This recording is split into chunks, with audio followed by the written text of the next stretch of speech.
go. All right, I think I've got things up and running on my end. If folks can let me know if we're good to go with audio and video. Hope you're doing well.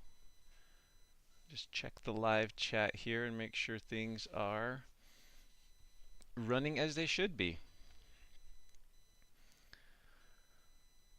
We've got Susan and Amanda Jo running the live chat. Let me know. Yep, good. Moonchild Straver says they can see and hear me. That's great. Let me move that over a little bit. Yeah, we'll do a couple shout outs here for a minute or two. We'll get going more or less at the top of the hour.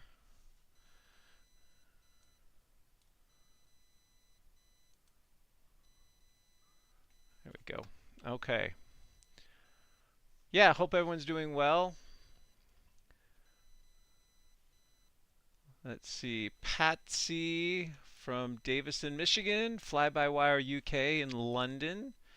Steffi's in Germany. Ken in Idaho. Luna, a forest-dwelling spirit from Iceland. SMW 2828 is in Colorado. Yevin is from Scotland. Sorry if I'm butchering your names, friends. Good stuff. Sue from Alabama. Tremel123 from Michigan. And all sorts of people. Oh, we got to give a special, today's November 10th, which is also Joanne Kellum's birthday. Happy birthday, Joanne. Joanne makes amazing hats. If you want a hat, you should contact her and sweet talk her into making you a hat. Meg says everything's good. Awesome. So we've at least got the technology working so far, knock on wood. Shauna from Sydney, Australia, g'day. Marion, hello, hope you're doing well in Salt Lake City. Caddis from Sweden. Everyone wish Joanne a happy birthday. She's from Chesapeake, Virginia. Bart's in the Netherlands. Jackie from Northern Kentucky. Mike from Boulder. Veronica in Cambridge, UK.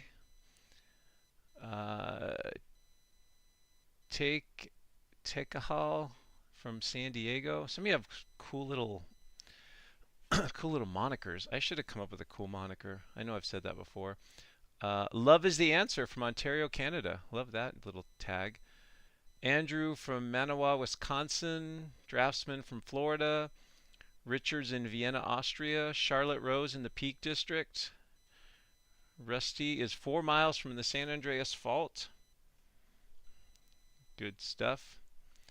Oh, my picture's frozen. Let's see if we can fix that.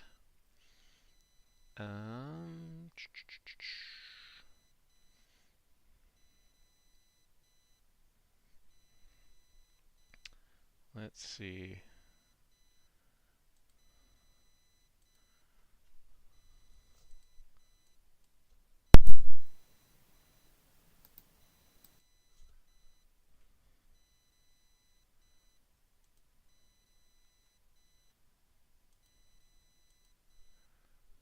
Yeah, I'm working on fixing the webcam. Sorry here, folks.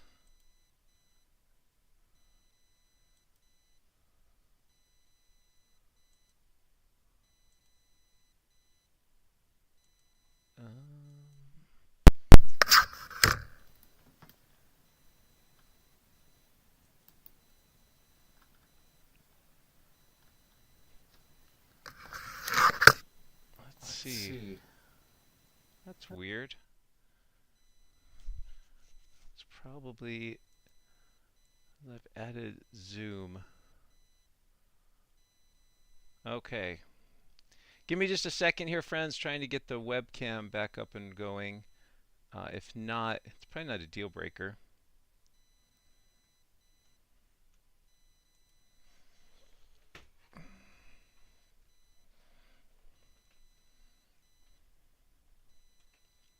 Let's see, try it again.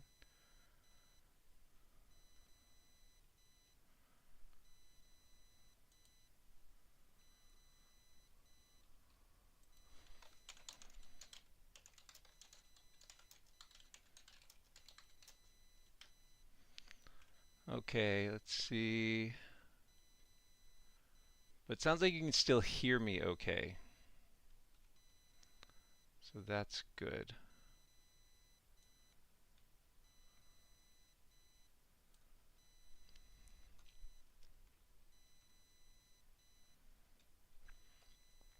Okay, let's see if this works.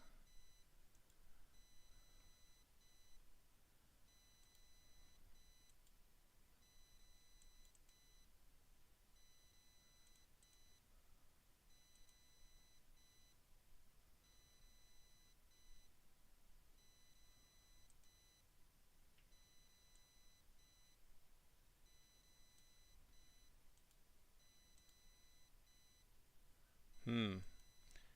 I'm not sure what's going on with the webcam.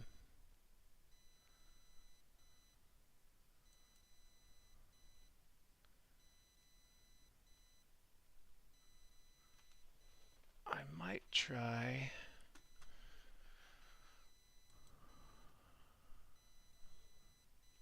Well, there's me there, but that's not what we want just yet.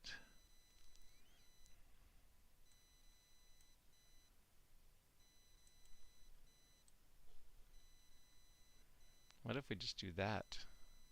That might work okay.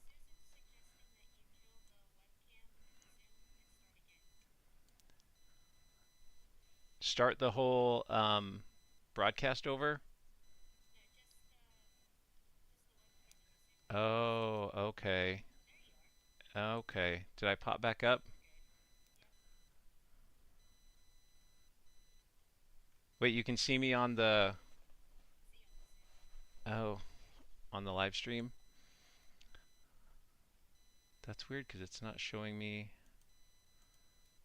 Let's see.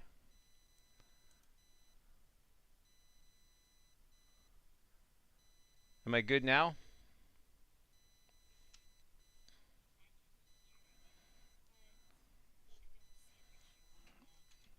Right. Okay.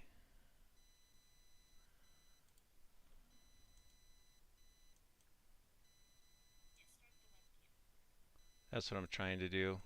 Oh, there we go. I think I got it. It might just take a second, lag time.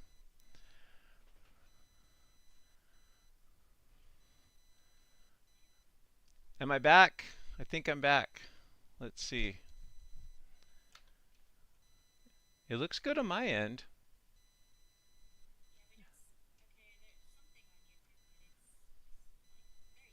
Okay. Yeah, I think it was just a lag. So, oh, sweet. I was getting nervous there. So, awesome. Okay, I'm getting thumbs up from everyone, and now we're 4 minutes behind. All right, sorry, friends. I apologize for that. Still haven't totally mastered the Zoom and OBS world, and it's been a while since I've done this before. So, great. We'll go ahead and get started. I want to respect your time. First of all, thank you and welcome. It is about 8:04 here Mountain Standard Time. That would put it around 3:04 p.m. in Iceland. Thanks for joining me for this special live stream broadcast. I'm Geology Professor Shawn Willsey. Wherever you are, good morning, good afternoon, good evening, as the case may be. And we have a number of things we're going to look at here and cover, so I appreciate you joining us today. We'll start with a few announcements here in a second, talk about a Grand Canyon River trip in 2026 to let people know about if they're interested. And then mainly we'll focus on the whole purpose of this day, which is it was on this date last year. It was actually, I think, a Friday last year, November 10th, 2023, when so many important and very dramatic things happened in Iceland, especially in Grindavik. And we have Amanda Jo here with us as one of our moderators. And this is how she and I met. We've actually been working together now just about a year. And this is, I suppose, the event that brought us together. And so we'll look back at what was going on this time last year and then bring her on. Hopefully the technology works to give some of her perspective on things, and just as a former resident of Grindavik, someone who was living in that town, how things went for her, her experiences. She'll share as much as she wants to share, and that's great. Then we'll do a little brief Iceland update just over the last few days, and then we'll get to some viewer question and answer. So again, thanks for joining me. So I guess first for announcements would be that we have a couple things going here on the channel. One is that I think we're really close to getting some logos and some graphics put together and hopefully rolling out some merchandise before the holiday season. So if you want some Team Willsey kind of merchandise things that kind of speak to and represent the community we've created here, look for that happening pretty soon. I'll make some sort of announcement once it's official and ready, and that'll probably be available through the website, willseygeology.com. I'll also start putting together, as I look into next year in 2025, some different field trip dates. I'll still continue to do these regional field trip dates. Trips in southern Idaho and northern Utah, but I am looking to branch out as well and put together other trips in other locations. Now, at some point, I can't run trips all year. I have like a real job, but there's some other places I'd like to eventually get some field trips up and running. So just look for those soon as we kind of roll into the holiday season around winter time. Let's see. So the big announcement here that I want to let folks know is available now is we finally got the dates for the Grand Canyon River trip. So if you'll remember, in 2023 in the summer, I did this trip with some friends as part of a kind of like it was the thing I wanted to do for my birthday that year, even though my birthday's in the winter. But we did that summer, and in talking to the company we worked with for that trip, I decided to put together some trips for YouTube viewers. So this is just me and a group of YouTube viewers going down the Colorado River through the Grand Canyon, what I think is one of the most iconic, amazing experiences on the planet. The company we're using is Western River Expeditions. They've been operating in the Grand Canyon for decades, very experienced, very safe, very really amazing company. So it took a while for us to get the dates for the trip. So I want to give you a little bit of information. Now, some of you, this is maybe a no-go based on logistics or cost or whatever, and I totally respect that. But for those that might be interested, so we would be launching on July 22nd. It's a 6-day trip down through the entire length, or nearly the entire length, of the Grand Canyon. You can see the cost there. There's two different numbers depending on if you go through Las Vegas, where you get a flight from Las Vegas over to Page, Arizona, or Lee's Ferry, where we begin the trip, or if you actually arrive by car and get yourself to the place where we start the trip, a little bit lower cost there. Then there's a cost to me for being the geology guide for the trip. And we've filled 5 spots so far, but there's 12 spaces left. And you can email me if you have any more questions. But let me show you let me give you a little bit more information about the trip, especially as it pertains to like logistics and stuff. So this is the trip we did a few years ago. 2 of our guides there in the background. This is the put-in at Lee's Ferry. This is the boat we take down. So all the people on the trip are all on one boat, which I think is very advantageous because if I'm explaining geology or we're having a conversation, everyone's privy to that. People aren't on different boats or anything like that.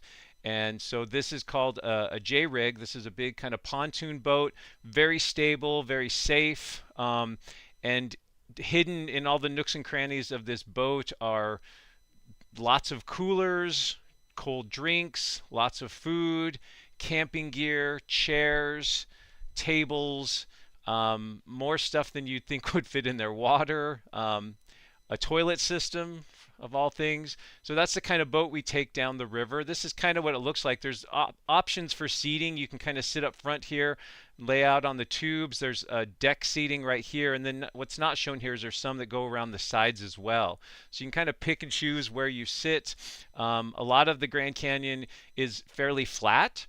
And so it's just a nice, and they have a motor on the back, but it's very quiet. So you're just kind of cruising through this incredible scenery and just taking it all in, looking at the geology and the scenery and such. And then it's punctuated by, occasional whitewater. This is sort of like, they feed you really well. I'm pretty sure I gained weight on my our last trip down there. This is our guide Ben, kind of showing us the lunch setup. This is like a little cone thing he makes here. But there's options for all sorts of if you have food restrictions or allergies, they work around that. If you need vegan options, they're very good at adjusting the menu so that everyone is pretty happy. Full breakfast menu options. I mean, pretty much anything you could think of. It's really well done. I mean, we even ate ice cream in the Grand Canyon one night for dinner, which is pretty incredible. There's two of our guides, Tori and Lou. They're actually sisters, so they're up in the morning making us breakfast. Again, just some of the food. The food is really good, really fresh. Camping situation. There's tents available, so if you want to set up a tent, you can. A lot of us chose to because it was pretty warm. We just slept on cots that they make available and down by the water. And there's no mosquitoes. There's no, I did not see a fly when we were down there. So of course there's insects around, but none of the insects that annoy you when you're camping. So we slept out under the stars every night, and it was pretty incredible. When you're done rafting for the day and doing little hikes and stuff, this is kind of the scene at camp, just kind of hanging out, set up a bunch of chairs, people chatting. Here's a couple of us playing a game in the foreground. In the evening, after dinner, just kind of chilling, watching the sunset, watching the colors change on the canyon walls. Pretty incredible experience. And then during the day, it's not just sitting on the boat all day. They stop several times to do little side hikes. This is us going up Macadamiba Canyon. So this is a little slot canyon through the Muav limestone. So we worked our way up through here, which was pretty neat, to kind of like a cool kind of cathedral setting, kind of an amphitheater. Really neat area. This is Redwall Cavern, so we stopped here. This is a huge sort of a cave in the Redwall limestone that's been undercut by the river, and there's sand that's been deposited here. This is another one of the kind of must-see places along the river. The Little Colorado River and its just gorgeous turquoise, travertine, mineral-laden waters. Another stop we made. We stopped at, because I control the itinerary a little bit, I work with the guides. I can choose places that I want our group to stop to look at different geologic features.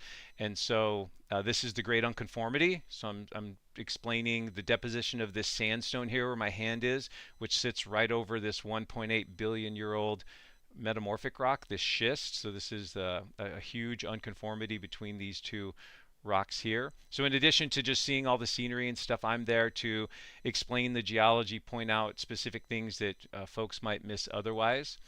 Deer Creek Falls, another really awesome scenic spot along the river. We stopped there. This is actually Havasu Canyon. Normally this would have beautiful blue-green water, kind of like Little Colorado River, but they had a flash flood, a small flash flood the night before, and so it was this kind of milky, or not milky, but this kind of brown tomato soup looking color here because it was carrying so much sediment. But this is the mouth of Havasu Canyon in the Grand Canyon. So just and then of course whitewater, right? So then you get rapids and stuff too. But it's safe.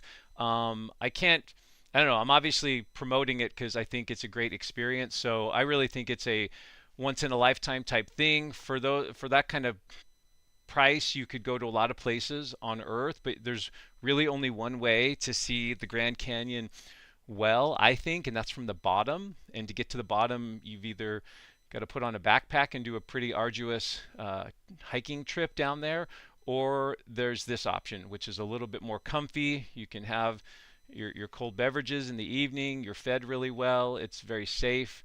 And then at the end of the trip, they helicopter you out of the canyon and get you on a little plane that takes you back to the start. So anyway, if you're interested in the Grand Canyon trip, those are some options there, just some photos, I suppose, of what that sort of looks like. So I just wanted to make folks aware of that.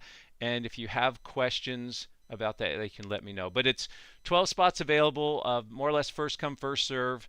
And then I can put you in touch with the Bonnie, who works for Western River Expeditions, and she can get your deposit in and get you officially on the books. And if not, if this year doesn't work out or it fills up, you can just look for the year following. Usually they work a year or so ahead, and so that's why we've got 2025 this coming summer already booked from last year, and we're booking for 2026 right now. So all right, so I think that's it for just sort of non-Iceland related things. So let's go ahead and look back a little bit here. I wanted to provide a little bit of perspective on what was going on in Iceland this time last year. And as I thought about how best to present this, I thought, oh boy, I'm going to have to like go to the Met Office page and find some map that shows all the earthquakes happening at that time, and just trying to figure out all the documentation. It suddenly dawned on me that, hey, uh, you did videos on these things. You actually were providing those updates last year at this time. And so I found, going back to my videos and watching those again, I watched actually yesterday the November 6th update, both November 10th and I think November 11th. I watched those, not in their entirety, but darn near, just to see what was going on, and it was pretty interesting. I did a pretty good job. I give myself a solid passing grade on that. So what I thought we might do is go back to some of these videos. Let me make myself a little smaller there. Now you have to deal with two of me. That might be rough. Um, and mainly look at the graphics. I'm not going to run the video and let you listen to me a year ago talking about things, but mainly look at some of the graphics I was showing, and especially the earthquakes. The earthquakes were the main story going on in Iceland last year, along with the ground deformation. The uplift was pronounced, but the thing that was getting probably the most attention, both from residents in Iceland and just in the news in general, was the earthquakes that were happening. And the earthquakes were really starting to define where the eruptions were taking place and such.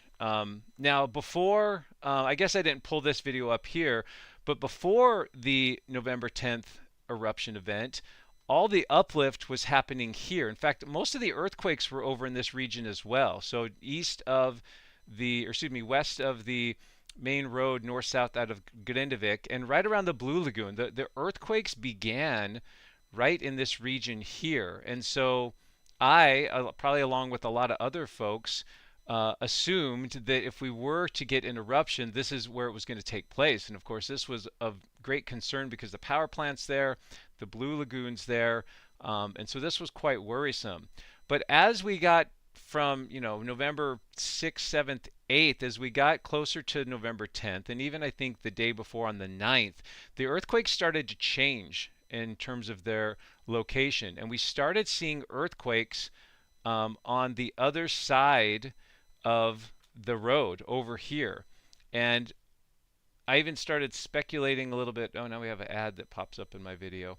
I even started speculating a little bit on, that maybe it was following this older lineament here. And so looking at this Sunnukur craters that had existed for 800 or so years. And so we started looking at this other trend. This other trend started to develop, November 8th, 9th, and 10th. So I did two updates on November 10th. The first one, the one you're kind of looking at right now, this one was the earlier one, I think. Maybe I'm looking at the same one now. Yeah, I think I was, I'm gonna have to, maybe I should go back one. Sorry, let me pull this up here. Because I did one earlier in the day that was around, I got to get to my own channel. I think it was at 5 p.m. local time. And so let me get over to the right place here. What was also kind of interesting, and we've done 156 videos on Iceland, which is pretty incredible. Now, some of these are field-based videos, but most of these, the lion's share of these are these updates that we've been doing over the past year. So it kind of floored me, the number. If you'd asked me how many Iceland videos do you have on your channel, I might have guessed half that. I don't think I would have got quite to that number. Yeah, maybe I wasn't the right one. I apologize. Yeah, so there was two that I did on November 10th. Um, okay, yeah, this is the same one. Sorry. But anyway, looking at the earthquakes again, we can see all these earthquakes that were popping up over here. Um, they following this sort of northeast southwest trend, and this was the development of that dike, right? The magma had moved from this subsurface area here beneath the power plant, had moved laterally, horizontally, if you will, but then it had started to rise a little bit vertically, following some pre-existing structural weakness in the rock and creating this sort of northeast southwest trend there. And then if we just bump ahead a little bit here, and maybe look at the GPS data. I've got a couple timestamps here on my notes to kind of show you. Here's what we were seeing with the GPS data. So you can see this uplift just really starting to take off beginning around, I guess, October 26th or so. So the uplift in the GPS data was a big telltale sign. I'd kind of forgotten about this. This is one of the fun things about going back to these videos.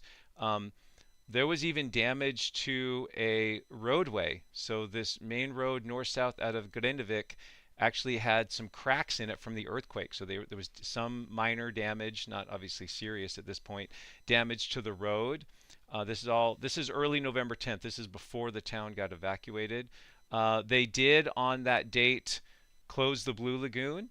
So again, just looking back at the video just reminded me of some of the things that I'd kind of forgotten or didn't remember explicitly were taking place. And then I talked about in the video update, the possible locations. And this is, I think, the first video where and it wasn't just me. It's not like I was figuring this all out myself per se, but like started looking more closely at this older existing crater just to the east of the Blue Lagoon and the power plant, and that this could be the conduit for future eruptions. And of course, that's pretty much exactly what has taken place over this past year, was that this has become the main location for a lot of these eruptions we've seen, these 6 eruptions we've seen this past year in this area. So this was just this update here. If you let me bump over to, I hope this isn't the same one. I think this is a different one. So I did another update that same day, but it was like, at this point, it was like 5 p.m. or so my time, which was like midnight in Iceland. And this is when the town was being evacuated. So let me pause that there. But you can just see all this, the intense earthquake activity happening just north and northeast of Grindavik. This is when the dike sort of forms there. I don't know why I have the ads disabled, but for some reason it's like showing those. Anyway, so here we have, just maybe bumping through this a little bit, these earthquakes. There's just all the 3s and 4s there. Just an incredible amount of earthquakes taking place. And yeah, magnitude 4s and 5s. And then the big event as well was, oh, this is the same one. Doggone it. Okay, let me get you to, and that's the next day. So let me get you to the right video. I apologize. Because the second update I did was after the town had been evacuated. And so there was the evacuation of Grindavik that took place at, I think, around 11:30 at night local time. So let me scroll back to that one. My apologies, friends. Thought I had this queued up correctly, but I was wrong. Lots of videos. So here we go. So I did 2 that date on November 10th, and this was the second one here. And let me scroll ahead to the, here we go. So here's later in the day, and I mean, that's just insane right there. I mean, those are like 2s, 3s, 4s, 5s. Like, look at the size of those quakes. And this is an 8-hour period. That's incredible. Right now I've selected for magnitude 2 and above over an 8-hour period on November 10th. and it's like with those orange and yellow and red, it looks like everything's on fire basically. These circles for these earthquakes. That's incredible when you think about it. And there were even quakes happening. I mean, this obviously we know why these quakes were happening, but the injection of magma, the forceful injection of magma to form this dike was even triggering twos and threes just in the region, way over here towards the tip of the peninsula. There was no magma being injected here, but just the stress associated with this magma dike forming was triggering lots of earthquakes just in the entire region, which is just so incredible to me. And who knows if we'd ever see something like that again. There's just the fours. So now I've just selected for 4 and above, and there's, I don't know, maybe a dozen or so, and there's some fives in there too. There's a 5.2, a 5.0. Just incredible. Just looking back at this, it's like, whoa. And I think at the time it was just like trying to just keep up with it and not really processing it. But now, the perspective is allows me to kind of process just how significant this was and how incredible this was to be able to witness this. I mean, as best I wasn't there obviously, but being in tune with what was happening geologically as best I could while at a remote location. So eventually, not to stick to the earthquakes too much, but eventually, of course, then there was the mandatory evacuation. So the town was evacuated. It wasn't what they called an emergency evacuation, which means you have to get out within 30 minutes. They basically had a couple of hours. Next 2 to 3 hours is what it says here. But this happened late at night in not awesome weather, typical kind of cold Icelandic conditions, and it was pretty orderly from what I could tell. Like it was probably difficult, but still things went pretty smoothly, all things being equal. And then let's see what else. A couple other things. So mandatory evacuation, and then the other thing I wrote down here was looking again. Oh, here I am talking about, okay, looking at these older flows from Sunnukur and then where these flows have gone. And you can see the paths of these flows, some coming around Silingarfelt and going into the Blue Lagoon area. A lot of these flows coming down to the coastline and right into where Grindavik is. So this is just me sort of spitballing ideas about, okay, if we get an eruption, where's this lava going to go? And using these older eruptions from 800 years ago, and those flows are still quite visible on Google Earth, using those that last eruptive event and those flows to kind of as a guide for what we might see coming forward. And I mean, those proved to be accurate, right? We did have lava that flowed towards Grindavik at the same time. Okay, one more update here, and then we'll move on. So this was November 10th, which is a big date, and that's why we're here today. This was the next day, November 11th, and here what we can see is, if you can see this graph here at the bottom, this is the number of earthquakes. So this is on Friday, November 10th, last year. Quite a few earthquakes, but then everything just spiking up dramatically later in the day, peaking with that 5.2 around 6 o'clock p.m. on Friday, November 10th of last year, and just things just staying at a very high elevated rate. Here on the map above, you see all these stars. These are all magnitude 3 and above earthquakes over a 24-hour period or something like that. Maybe it's 2 days, but still, like, just incredible the number of significant earthquakes that were just taking place in southwestern Iceland at that time. Just really quite remarkable. So we talk a little bit about those quakes. Let me bump that forward just a little bit, and then let's see, what was my other timestamp here? Around 7:04. Yeah, so there I am, just like talking about these earthquakes a little bit more. And then just wondering where this was going to go. So now, the town had been evacuated. The earthquakes had pretty much spiked, but were still happening. And now that the town was evacuated, what was going to come next? Because it looked like the eruption was imminent that night. It didn't happen on November 10th.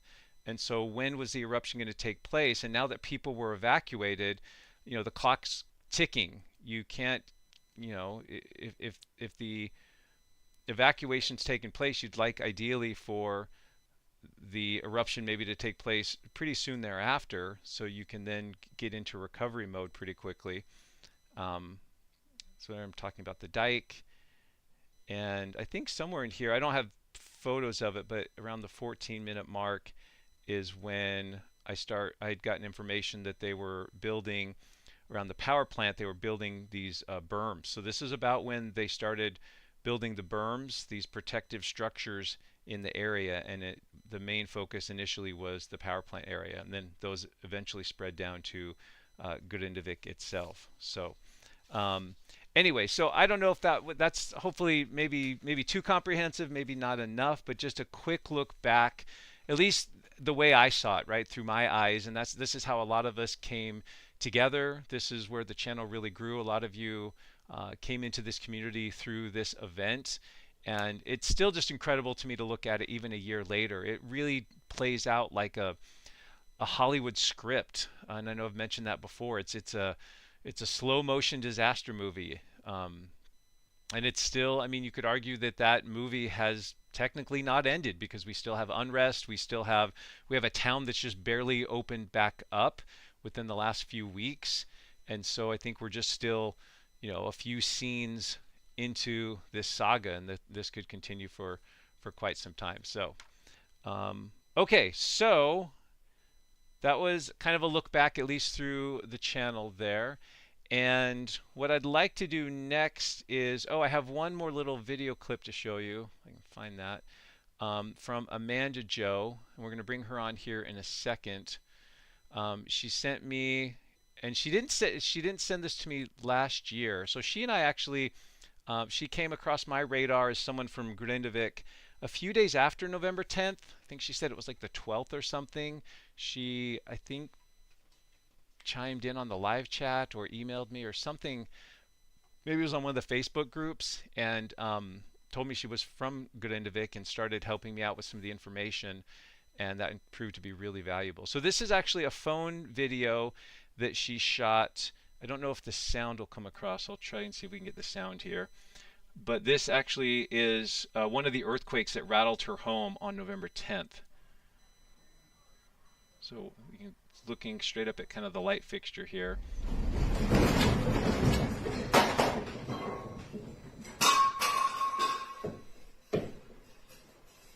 And I hope you could hear the sound there. So not only was there that strong, we'll play it one more time, that strong jolt and shaking of the light fixture, but you can really hear some of the objects in the house just kind of banging and clattering there. One more time just for kicks.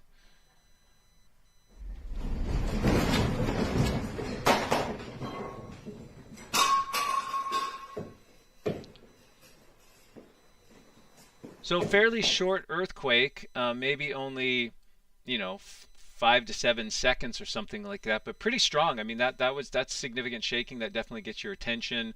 I think she said something, she told me earlier today, something broke in the kitchen when that happened. And then she actually captured, and this is a little better than what I was trying to do, but the Met Office earthquake map for, I guess, November 11th, but it would go back and capture 2 days, so it's a 48-hour period, so it's capturing the earthquakes from November 11th, 10th, and 9th, and just how incredible that is. Again, those stars are magnitude 3 and above quakes, and then the total number of quakes here on the graph below. So this is Thursday, November 9th, still like, we've got some 4s and 3s in here. Like, things are shaking. This is pretty significant by itself, but then things tailed down a little bit going into November 10th, but then that evening things just kicking up, and that's what really triggered the evacuation, was these large magnitude 4s, that 5.2, and just the sheer frequency and volume of these quakes is what really set the emergency protocols in place, where they notified people that they had to leave the town, and the evacuation order was submitted. So thanks for sending that, Amanda Jo. That was pretty incredible in the earthquake video. Just a good reminder there. So okay, now what we'll try to do, and please be patient with me, is we will try to bring on Amanda Jo via Zoom. Okay.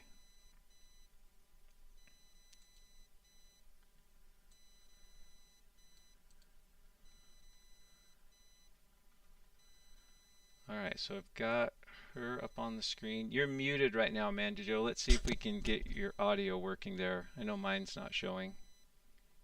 Yeah, I can hear you fine. Okay, great. If folks can let us know if they can see and hear her okay. I know you can't see me right now. I'm going to fix that. I think I know what's going on there. But the main thing is to be able to hear her. So if in the live chat, if people can tell us if they can see and hear Amanda Jo a-okay, that would be good. Sounds like they see her fine. Go ahead and talk again real quick, Amanda Jo. Just say hi to everyone. Hi, everyone. There we go. Yep, and they can hear you. Okay, great. Let me try one thing here to get my webcam going. Uh,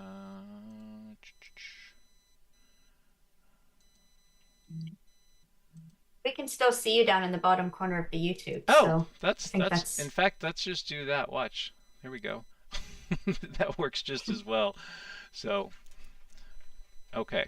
So, good. So now they can see and hear both of us. So, awesome. Okay, great. So, yeah, maybe Amanda Jo, provide us a little background on because a lot of the viewers are new and might not have caught. You and I actually sat down and did a more lengthy interview on the channel. I don't know, maybe, do you remember? Was it December? It was maybe a month or so after you. no, it was later than that, wasn't it? I think you're right. I think it was like It was January, after the February. first of the year. I think it was February. Yeah, so maybe some people caught that and maybe they didn't, but maybe tell us a little bit about like how long you had lived in Grindavik and just kind of what your situation was before November 10th. We had bought in 2022 in February we had bought the house. And yes, so 2 years almost. And yeah, it was supposed to be our forever home. It was just everything that we had wanted. It was a great town. We had great friends there, great community, and then yeah. Right. So you lived there 2 years with your husband and bought this house that you guys were just excited about, but at no point, obviously, I think I know the answer to this, but just like, I mean, you live in Iceland, geology is kind of everywhere, but there was no knowledge that, oh, there was no one knew for sure anything was going to happen, and so you probably thought it was as safe as you could get in anywhere in Iceland, I would imagine. Yeah, I remember when we were looking to buy, we had been in Reykjavik and we were looking to get out of the city. And we had looked at a couple of places and we checked a house in Grindavik that we really liked. And I asked my husband, I said, "Are you sure this could be a risk?" Because at that time there were already the volcanoes up in Geldingadalur and Fagradalsfjall. And we decided it was worth the risk. And so we went ahead and we bought. And yeah, Yeah, I mean, and there was just no way to know, of course. I mean, at that point, right, the Fagradalsfjall eruptions were taking place, but those were these tourist-friendly eruptions in the valley, a few kilometers northeast of town, and there was no way those eruptions in that location were going to affect the town. Um, yeah, so maybe like now kind of talk us through. So now, late October, um, there's the uplift signs and some small earthquakes. Did stuff come across the news, or when did you become first aware that like there was geologic unrest closer to the town? I knew on the 25th because I was getting up every day, checking the data. It was something that for me had become a habit with all of the other volcano activity in the area. And I knew that morning, I was like, something is changing. And then on the 26th, I got up and I was like, okay, something has definitely changed. And then there was information from the Met Office and different things. And then we started hearing talk about, the meetings in town, the community meetings and the updates. And those really kind of started then. And I had on the 26th, I had refreshed my evacuation kit, and my husband and everyone else said I was overreacting basically. But I just knew. I know you always tell me like gut feelings and instinct don't go with science, but for me, they kind of go hand in hand. Right. Well, and sometimes, what our feelings are can definitely overpower like the knowledge in our head, right? Like that kind of intuition thing can definitely be a more powerful sense than whatever's in your brain. Yeah, it for me it always has been. So when I saw it was like I knew something was going to happen and I knew we were going to have to leave. And so I just prepared for it. Yeah. And then So when yeah, when did the earthquakes? I mean, when did the earthquakes start getting bad to the point where like, okay, it's not just the Met Office and instruments picking this up, but like something like what maybe not what you showed there in the video, but like obvious signs to everyone in town that like stuff's going on. within really hard to pinpoint that because some of us are more Yeah, sensitive to feeling the earthquakes. right, Like I in town, I could still feel earthquakes under a one mag if they hit close enough. right.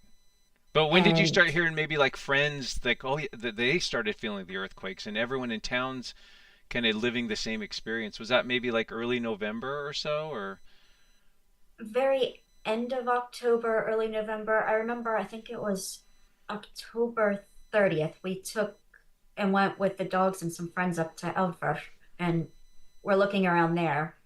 And at that time, I know that we were all feeling them then yeah, because the one friends, they had not been there.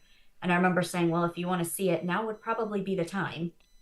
right. So, I mean, by the end of October, I think everybody was starting to feel them, and a lot of people were already getting tired of it. So was there like what was the general mood? I mean, Icelandic people are very, at least in my experience, very level-headed for the most part and pragmatic. Was there kind of a sense of, was there a lot of drama and hype, or was it just sort of like, well, what happens happens, or kind of what was the mood in town and amongst your friends and people in Grindavik? Well, I mean, with everything, everyone reacts differently. Some people were definitely more scared or more, more anxious about it. But then there's people that are, just the reddest. Things will work out. Just, Yeah, typical Icelandic saying. right. And yeah, I mean, of course, everybody was on edge. Everybody was, wondering what's going to happen. You know, our lives, everything is there. Where's this going to go? But Yeah, the fear of the unknown. That's I mean it's just like anything in life. You when you have a tangible threat, you're like, okay, let's deal with this. But when you kind of don't know, you don't know when or where or what in this case. You didn't know if it was just going to be earthquakes, if it was going to be an eruption, where the eruption was going to be, like how it was going to affect the town. It just seemed to me like there was just so many unknowns, and that's why it was like you were living kind of day to day, earthquake to earthquake almost. yeah, I remember on the 10th, my husband and a friend of ours that he works with, they got off work that Friday. They get off at 2 o'clock. And he always calls me on his way home from work. And he called that day and he goes, so I hear there have been some earthquakes in town. And I was just like, the whole town hasn't stopped shaking all damn day. Yeah, And, like, and then they were talking on the way home, what would we do if we saw an eruption before we got home and everything. And, but yeah, they got home. We went and got a wedding gift for friends of ours from Grindavik that were getting married the next day. Um, Took that gift with me when we evacuated, made sure we got to the wedding the next day. oh my Like we went to the goodness. store then for dinner and he wanted to cook and I was like, no, we're just going to get one of those like pre-roasted chickens or whatever. I'm not trying to cook when we have to evacuate. Right. And he's like, oh, it ain't going to come to that. And I was like, yeah, no. S- We s- got home about 4 o'clock and I started eating and he's like, what are you doing? It's not even dinner time yet. And I'm like, yeah, no, I'm not going to be trying to eat when we have to evacuate. Right. And even then still he's, oh, we're not going to have to leave. Everything's fine. And I had already that morning started packing everything in the car for the animals. And like I was prepared. I knew we were leaving that day. Yeah. I knew. And when that day, I mean, the earthquakes were happening, things were kind of building, but it seems like, at least looking at the earthquake data, that evening at 6 o'clock ish or whatever, maybe when that 5.2 hit or something, there was like an inflection point where everything just ramped up. Was that your experience at your home, that like things were intensifying as you went into that evening on the 10th? Yeah, I think it was a little bit before the 6th. We loaded all six of the animals in the car and went out to drive around. Just, like a lot of people in town were just out driving around. Like it was just uncomfortable to be in the house. The Right. constant jarring and shaking, the sound. It was like explosions going off. I remember thinking, this must be what it's like to live in a war zone all day, every day. It's just the amount of noise. And yeah, it was just, so we went out and we drove around with the animals. We met some friends over by the grocery store in Netto. There's a little like corner shop there that sells ice cream, hot dogs, just little things. And while we were there, we experienced that large quake, and that's what took everything out in Netto. Everything came falling off the shelves. People come running out. Thankfully, everyone was okay. And then my husband and I, we watched as the ground rolled like an ocean wave. Wow. And at the time, we were like, yeah, that's different. Right. Things are a different level. So you were in the grocery store or just outside? No, we were just outside in the Okay, but parking you lot could hear there. kind of all the chaos and yeah. Here, we could see through the windows. We just saw everything just Wow. off the shelves to the ground. People, just streaming out. And yeah, it was, yeah. So we went home after that, and we hadn't gotten the evacuation order at that point, but we started, I finally got my husband to listen. We started packing. Yeah. And it wasn't long after that that the evacuation order came. The fire department set up across from our house to like basically a center where people could come and if they needed help or had questions. Um, yeah, the police stopped by. They were around town. They let us know that um, Grindavik had closed, that the road had busted open.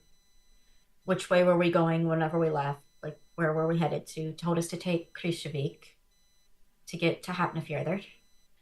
And then, yeah, just, I mean, it was amazing. All of these rescue workers, fire department, police, their families are at home, packing and going through all of this at the same time. And they still were out just to help everybody. They were still there to make sure everyone else was okay. And I just, the strength in that to not be, sorry, to No, not you're be fine. home with your family and to take care of everyone else first. Like, Right.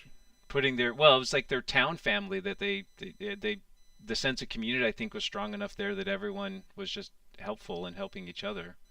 yeah, but at the same time, I can't help but wonder if I was in that position, that role, could I have stayed out or would I have just needed to go home and be, Right. with my husband?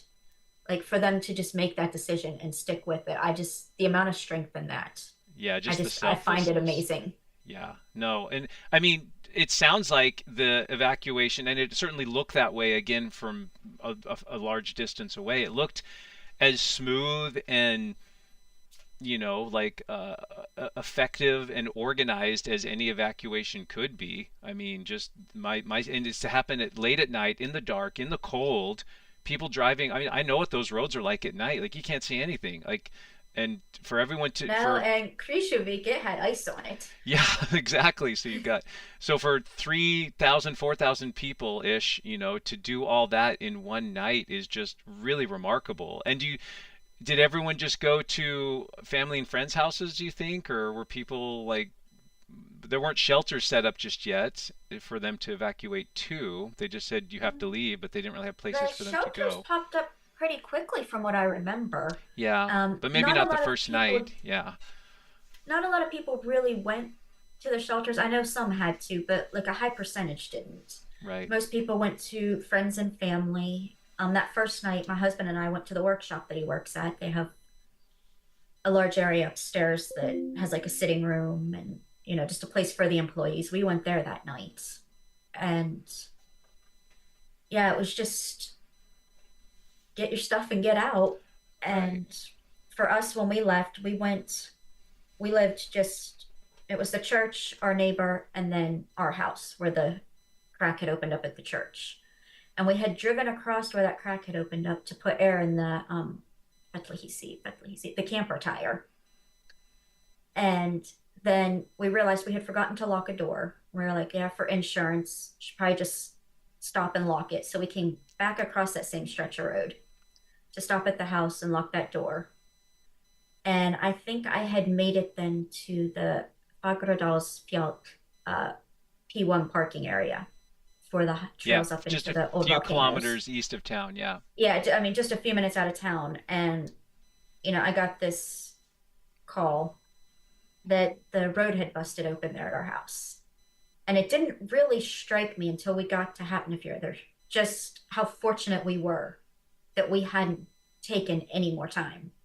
Yeah. That one of us could have ended up in that crack. Right. Or you couldn't leave maybe because the road was so busted up you couldn't drive that Well, way, no, maybe. because we could have went down around the bottom by the harbor. Okay, There's that's enough true. roads up around, or we could have went through Nesvegar towards Keflavik. Right. Like we wouldn't have been stuck in town, but we were so close to one of our cars being just, you know, Yeah. right there when that opened up. Yeah, and it's probably worth just reiterating. I'm sure you're okay sharing this that your house was. If you guys remember, viewers, if you remember us talking about the sports complex and all the damage there, and then there's a main intersection in town where one of the faults with the Graben came through. Amanda Joe's house is like right there. I mean, within 50 Just a meters few or less. meters. Yeah, exactly. A few meters, exactly. So like her house is sort of like ground zero for some of the most heavy structural damage that took place in town. Yeah, like our house, I didn't realize this till I learned it from you, but like we have, the west side Graben and the east side Graben, and then we're on that horst in the middle, but we're on the very edge of it. Yeah.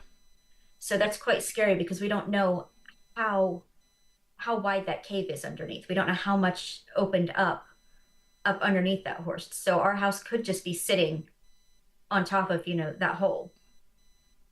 Yeah, it's And definitely a precarious position for sure. yeah, I mean for me, I'm smart enough now to recognize that the right size earthquake in the right spot very easily could just reopen all of that and more maybe. Yeah. Yeah, it's definitely not a good like long-term situation. So you guys leave the tent at night, you get to your husband's workshop place. You probably did you even get any sleep that night? And how were things like the next morning, like when the sun came up the next morning, like what was the tone and kind of the vibe?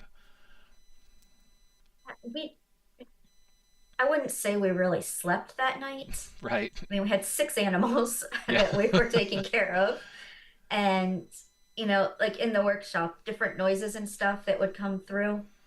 It was like PTSD. We would just kind of stop, like waiting for the shaking. The sounds were so similar, just coming through like the heating and the Yeah, just different you were just pipes and stuff there. hypersensitive probably to every little noise and right. Yeah, we were up, just had the news on and watching everything. And then the next morning, we went to a wedding. Yeah. Like that was part of the plan. That was, friends from Grindavik, very close friends of ours, and I got the wedding gift that I had made sure didn't break during the evacuation. We got dressed and we went to a wedding. Hmm. And did you think like at that point we will be able to go home soon or this could go on a while? Like what was your assumptions or kind of mood at that point? With everything that was on the news and stuff, we knew that we weren't going to be able to go home that day or the next day. Like it was at that point, it just became I think the majority of the community just wanting to know when can we go back in and get, more things to just survive on until we know what's going on. Yeah, And I mean, for everybody, the way anyone felt that next day, you know, I can speak to how I felt, sure. but there's no way I could ever speak to how anyone else felt because everybody just experiences it and processes it in a different way. Yeah. So you only had a few hours to get what you could, your animals and such out. How long was it until you were able to go back and like round up more of your possessions at the house. Was that a couple weeks? I can't remember. Oh God. It was quite a while if I remember correctly. It wasn't like days. It Yeah, it was wasn't like the next day or anything. Because they were putting together, like they were assessing the town. They were putting together like safety crews and that could escort us into town. right. And I would really have to go back and look through like Y- Facebook posts and yeah. things like It, that it to seemed like it was weeks though. I mean, I think that's probably ballpark. probably a couple of weeks at least. I've Right. just one of those little details that you got to go back. Just Yeah. the date and time just doesn't stick until you go back and look at it again. Right. Hmm. But I still go back, and for me, it's a way to process it. There are others that they can't handle going back, and then there's those that still live in the town. Right. And as And much as I wish I could be one of them, it's just not an option right yeah, and now. everyone So makes their own choice, and that's great. So at least now it's the town's open again, and yeah, but unfortunately, and it's sad, like it'll probably never be what it was um, before all that, and so yeah, I mean, I know I've spoken to other people from the town that I know, and a lot of them, even a friend of mine yesterday that I met up with, not yesterday, Friday, whichever day I went, that I met up with here in the last couple of days, he's working in the town. And even he said it's going to be probably at least 10 years before he and his wife move back. Like, it's just everything is so uncertain. yeah, And yeah. There's the structural damage, the things that are known, but then I think the hard part is dealing with the things that aren't known. Like when's the next eruption? Where's the next eruption going to be? How long are these eruptions going to go on? Like is this are we going to be done soon or not? And I think that's for some people they can maybe roll with the punches of the uncertainty, and other people are like, I need more security and certainty in my life, and I can't deal with this. And that's there's no right answer. It's just individuals. yeah, and like, I mean, there's more coming back to the town now, but like the grocery store's not open. Yeah. And, you can get gas in town now. There's restaurants open. Papa's Pizza is open, Oh, good. one of our favorite places to Yeah. go. Great restaurant. And, the harbor's fully working. The hardware store's open. There's all of these little places that are open that you were just so familiar with going to. And then yet the rest of the infrastructure, like buying groceries, sending kids to school, everything like that, you don't have that anymore. And so for many people, I think that makes it a lot more difficult to move back, even if they were in an area where the houses weren't affected Right. or damaged. Yeah. Wow. It's Yeah. just yeah. Well, I want to yeah. Anything else you want to share? I don't want to keep you on too long, but I think it was so important and so helpful to have you on again, just this 1 year anniversary, and just kind of remembered like not just the science, which we all kind of bonded over, but I think it's important to remember people like you whose lives were affected by the event and what you dealt with. Just that whole episode. Anything else you want to share with folks or? The only other thing I would say is I know the town is open now. When I was there the other day, there were quite a few tourists in the town, which, I mean, on one hand, maybe some would say it's not the safest place to be. And on the other hand, of course, there's that curiosity. I would just say, please respect, you know, the statements and everything that have been put out about not going onto people's properties, looking into people's windows. Just have a little bit of respect for the fact that, these are people's homes, these were people's lives. And, just try to take that into account if you go there. That's, yeah. Yeah, no, I think yeah, well said. Just this is still a community that still has that is just like where you live, and we still need to be respectful. It's not a museum, it's not a tourist attraction. It's a living town that's been changed, but it still has all those components you'd expect in a community. So, Yeah, and I mean, I think that for anybody that feels safe and wants to go there, that's great. There are businesses open. They do need to be supported.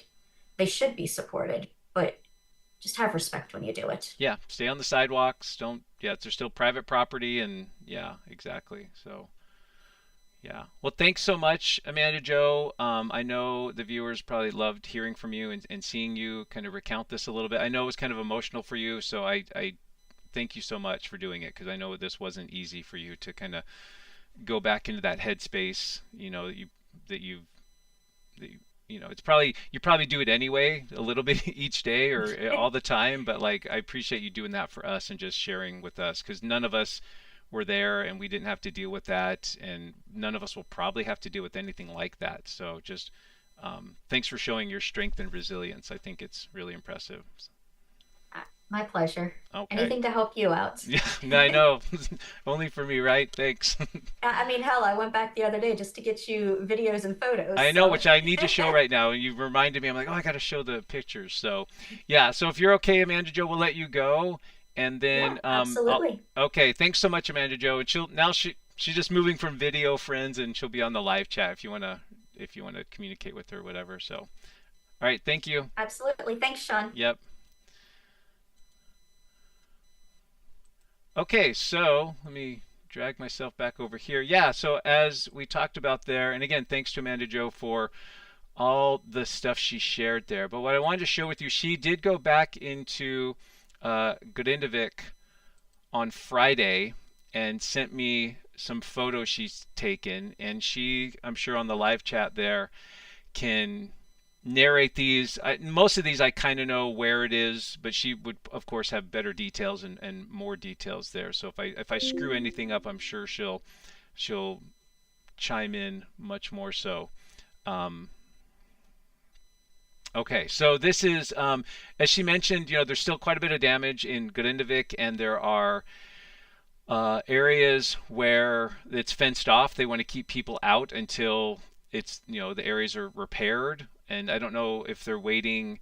Some areas are going to take a long time to be repaired. They may be kind of waiting to see where this goes in the future. Anyway, but you can see kind of looking here at some of the damage here. You can see the parking sign down and some of the cracks in the ground. Kind of a similar area there. We can maybe zoom in a little bit. Yeah, here we go. Make it a little bit bigger for you folks. There we go. Yeah, just the buckling of the ground. So this is one of the fault traces coming through town. You can see the side that's up, the side that's down. So these two grabens that formed in town and these fault systems that were producing these earthquakes in relation that related to the dike propagating into this area. You can just see some of the damage there. Yeah, some of this just intense damage. I think this is just to the west of the sports complex, if I remember right. But yeah, the buckled ground, more damage there. Whoops, let's make that one a little bit smaller. This is the restaurant bar. Yeah, this is a restaurant bar, and you might be able to see if you look at the right side of this building, it's kind of tilted on end. So this area, this structure is definitely had quite a bit of damage done to it as well, and that's why it's fenced off. Yeah, so there's places you just can't go that are kind of closed, and they've got barricades there because there's either roads or other parts that are kind of closed and buckled. So it's a change town for sure. It's definitely different than a little over a year ago where you could drive through all these streets. One nice thing they've done, which I think is a really important part of what the new look of the town, I suppose, is they put up these really, I think, powerful and informative photos, large scale photos that they've put right here. I'm not sure, this is by one of the hotels here. I can kind of tell where I'm at there. Amanda Jo could probably tell a little bit better. She's got photos of those here in a second. So there's the closed grocery store. There's Papa's Pizza restaurant that she talked about. That's open. This is the campground area. I don't know. I guess that's probably not open now. But yeah, I've gone in here before. I think I showered there once when one of the few times I was there. The pizza place.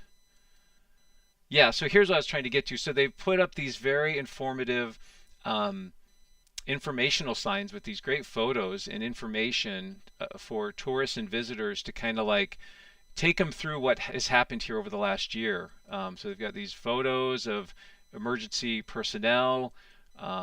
There's like some town hall meeting kind of thing there, briefing to the residents. The eruptions, of course, that took place, little captions below there. So just really incredible, and powerful. It's almost like an outdoor museum, I suppose. There they are working out in the snow. Yeah, so she just took pictures of each one of those. Um, Pretty incredible, but just kind of like a reminder of this town and what it was and kind of what it's been through. That's incredible right there. People like carrying their luggage, running, it looks like almost, um, as they're evacuating. Big cracks through the town. Yeah, so I mean, just the human element of it all, pretty incredible. So yeah, if you do go there, you're welcome to like look at these exhibits, and like Amanda Jo said, just stay in the areas that are clearly designated as open and accessible, and avoid any places that are closed or going up to people's windows and such. Yeah, picture the lava flow over the roadway. That might be the February eruption, I would guess. Yeah, people loading stuff up. The pipeline that was cut on the February eruption. Yeah, so just kind of like looking at the year, right? Just like a photo collage of what was going on in this area over the last year. I mean, there's the town, and you can see this lava flow. I don't know which eruption that is, but kind of rolling towards the town there. Just pretty incredible. So anyway, thank you, Amanda Jo, for venturing back into town. And oh, she did a little video too.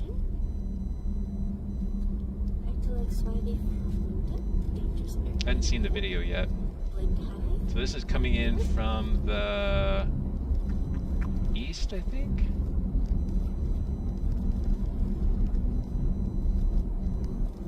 This was on Friday. So thanks for doing that, Amanda Jo.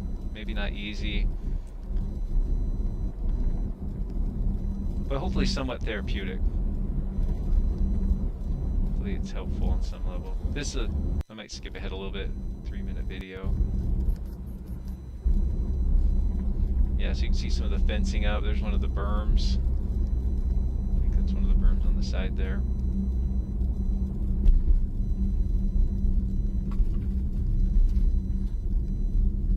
But yeah, very different situation, different setting here in town.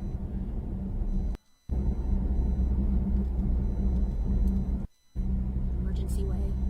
There's the sports complex over here, the soccer stadium. Here you can see the repaved road. There's a speed bump, but then this patch of cement that they had to put down over the road. And then I think rolls right by her house here in a minute, if I'm in the right spot.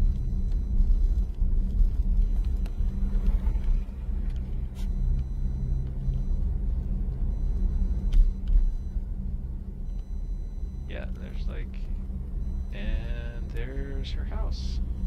Oh, who's it?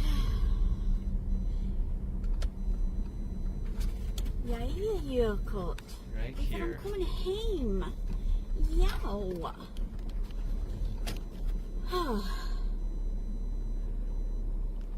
I know that wasn't easy, but thanks for sharing that. And then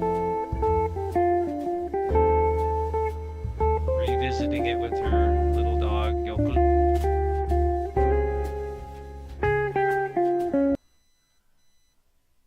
Some more videos.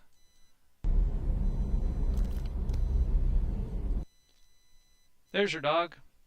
Back at the home. Yeah, in the house. So, a couple more of these here. Yeah, I think we got through most of those there. So, thank you again, Amanda Jo, for sharing those. Thanks for taking the trip into Grindavik on Friday. Probably wasn't easy emotionally, but we super appreciate it. Helps us to kind of get that perspective. Um, okay, so what we'll do now, real quick, I think, is go through a quick update, and then we'll get to any viewer questions that you have. Remember, you can use the prompts from Amanda Joe or Mandy Joe on the live chat, as well as Susan. Thank you, Susan, for being here as well.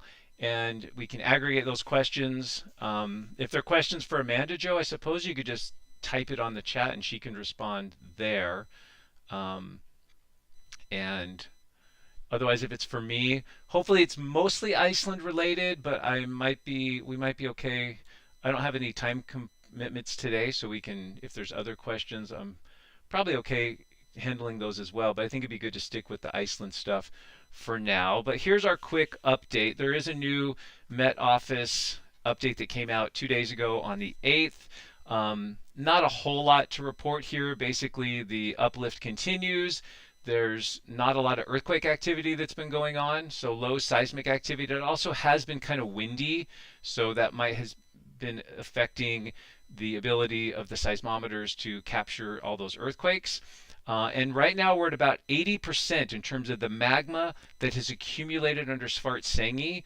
We're at about 80% of what we had when we had the last eruption on August 22nd. So we're getting closer and closer. Again, most of the forecasts or um, you know the looking forward, when might this next eruption occur?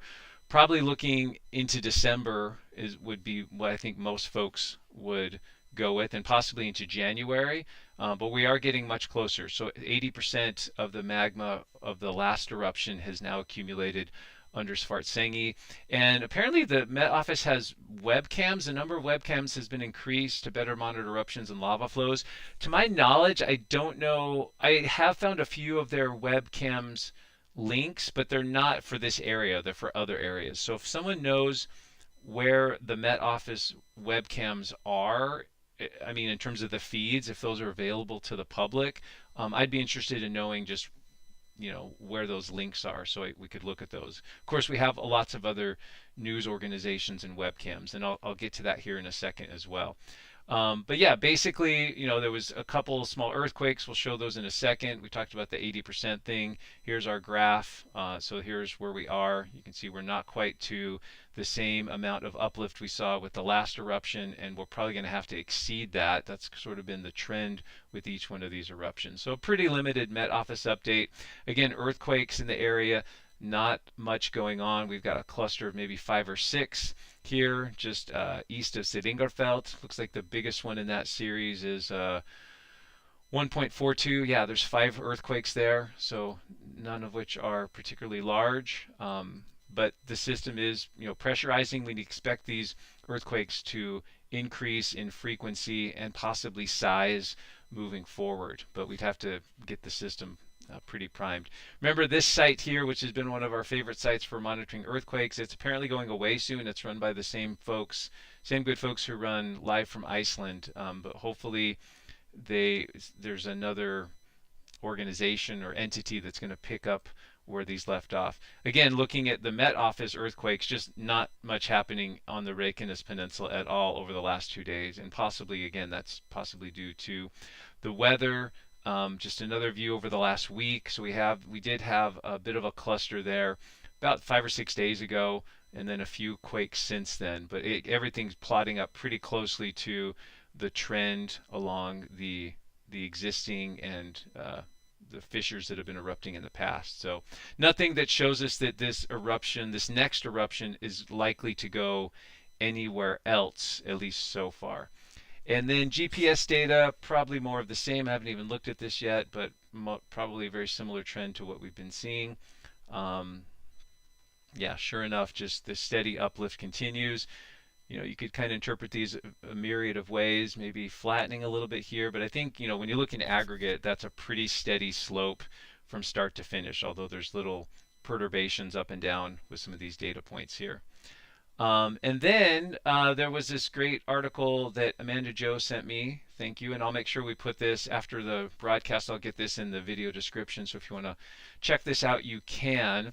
But this just basically talks about that the eruptions that we've seen here, including the Fagradalsfjall eruption. So the last 9 eruptions from 2021 up to this one this past August. These are still a lot smaller than the average eruptions on the peninsula that occurred from 780 to 1240 between those years. So remember, we've had this big 500 or so year period of on and off eruptions on the Reykjanes, but those eruptions seems to be a lot larger than the size of the eruptions we've seen so far, which probably is not a good um, a good sign moving forward, but at least it lets us know what we might expect, right? That this, if we are headed into another, you know, decades, if not hundreds, centuries of eruptions, on and off eruptions, that lets us know what this system has done in the past. And of course, we look to the past to see what might take place in the future. So interesting article there. I'll put that one up for you, but that's the sort of the gist of it. And then the last thing here before we get to your questions is I know a lot of you enjoyed the Live from Iceland webcams, and they had on their YouTube page a place where there were live chats and stuff. But there is another organization, one of the news organizations, does have a kind of mosaic of webcams. So this is mbl.ice, and they have a live chat up as well where people can communicate back and forth. So if that was something that you enjoyed, a feature you enjoyed from the Live from Iceland webcams, you can find something at least similar here on the mbl.ice site here on YouTube. You can get the live chat as well. Just wanted to make people aware of that in case they didn't know. So, alrighty. So I think we got through most of what I had planned. Again, thanks to Amanda Jo for her contributions. And now we can turn to you good viewers here. And as soon as Amanda Jo sends me the page of questions, I can answer any questions you might have. Just looking at the live chat now. Hopefully all the technology and audio and video worked okay. I was a little nervous about that. Oh, thank you, Kate, for your generous contribution to our community. Thanks so much. Yeah, so happy to answer any questions you might have. Could be about Iceland. Let's maybe stick with those for now. Amanda Jo can organize those and get me other questions you might have too. I think we could do, let's see what time it is. We could do at least 2 pages of questions, and I'll just try my best here to answer those moving forward. And we'll get some of this other information when the live stream ends. I'll link some of these other news links and other things under the video description if you're interested in those. So we'll just see what questions you have here in a second. And then we'll go from there. Good stuff. How's everything going in the live chat? You guys doing good things? Hopefully. Yeah, kind of an interesting, little different kind of broadcast than what we normally do, but I thought it was important to, November 10th is like a date that will kind of be in my head, so it's kind of important to sometimes things just remember that moving forward.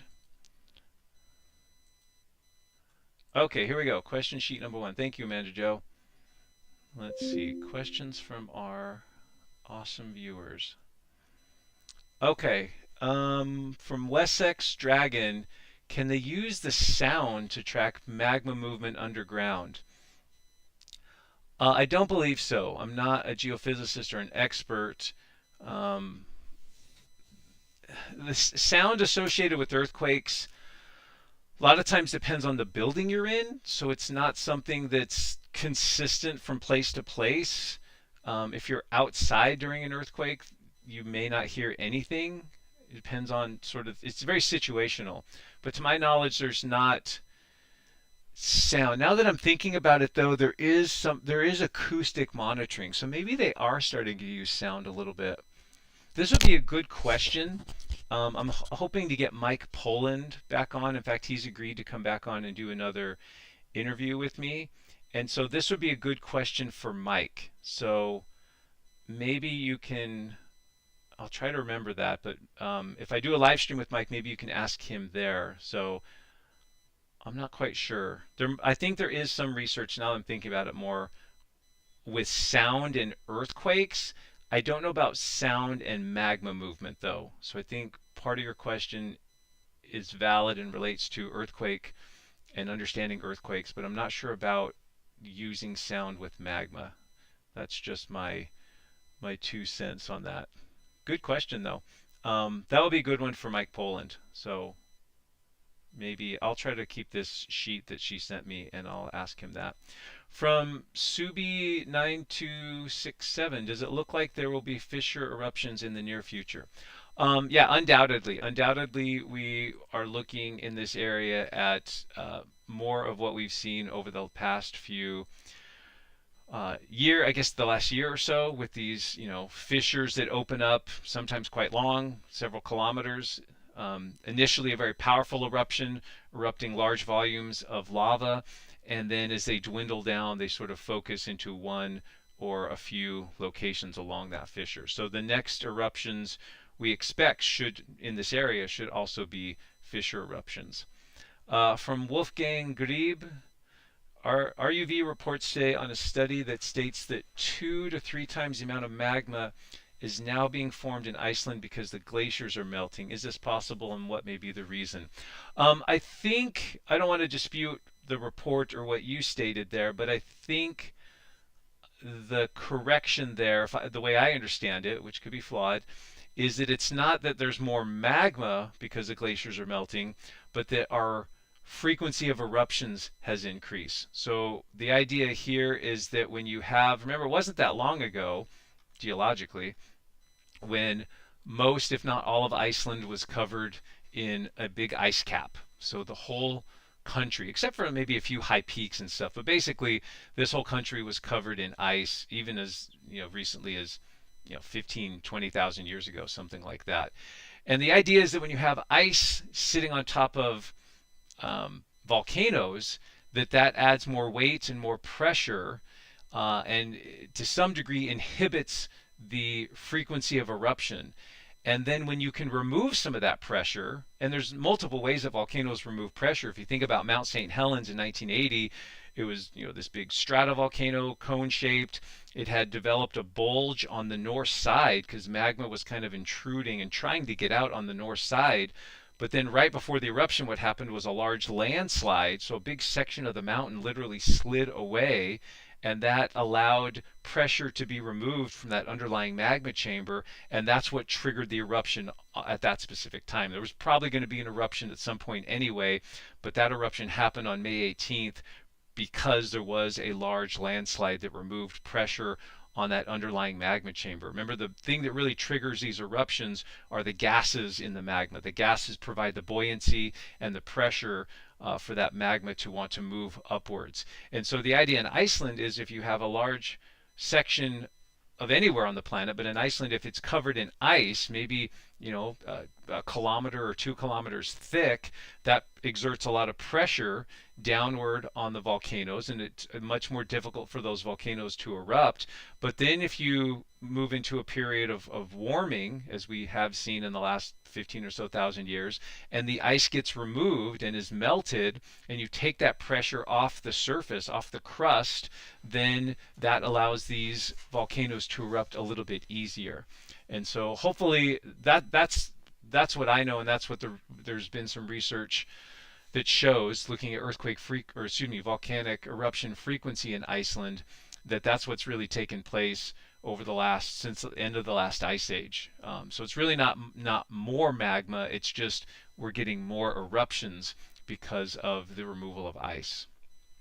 So good question there. Yeah, and that's all I have on the first sheet. You guys don't have a lot of questions today, or maybe she's handling a bunch of other things in the chat right now. Yeah, so if there's other questions, you can send those to Amanda Jo or through the chat, and she can send those to me. I'll try to scroll back and see if I can pick out any that might already be here. Yeah, and usually they like you to put the little question marks in there. Let's see. John Weiss. To follow up what Nightbot just said. Oh, that's not even a question for me. Good stuff. Let's see. The distant southern quakes seem to migrate toward the peninsula. Is that true or false?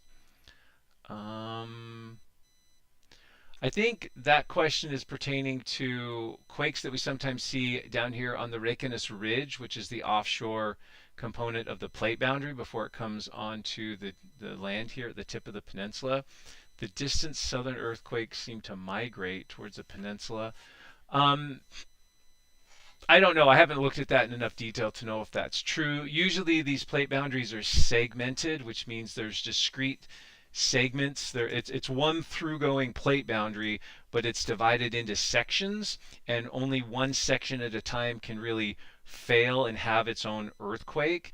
The earthquakes usually don't move across the segment boundaries. That being said, there's a lot of research being done on earthquake triggering, where if you have a big earthquake in one area, you can cause an earthquake on a neighboring segment to occur quicker or more sooner than it might otherwise. And I mean, really, we kind of saw that when looking back at the November 9th, 10th, 11th earthquakes last year, even though the big earthquakes and the main stress source was the injection of magma and the formation of that dike, that intrusion on November 10th, we saw earthquakes in the offshore region. We saw earthquakes happening over here. There was earthquakes over in Krishuvik and Fagradalsfjall, and there was threes and fours, and I mean there was quite a bit of earthquake activity across the whole peninsula, even though the main source of that was here. And so you do get a little bit of that triggering. So yeah, I'm not quite sure. I haven't looked at the earthquake patterns, and quakes don't migrate. I get what you're saying though, that the location of the quakes changing over time, but a given earthquake is where it is. It has a specific location where the rocks actually break right there. Um, okay, question sheet number 2. Uh, Okay, Chip Hall asks, is there any new information on Kilauea in Hawaii since the eruption? Um, I've been checking on Kilauea. I don't know. Let's go look real quick and see what's going on at Kilauea. I have looked at it a little bit. The last thing I remember with Kilauea was there was still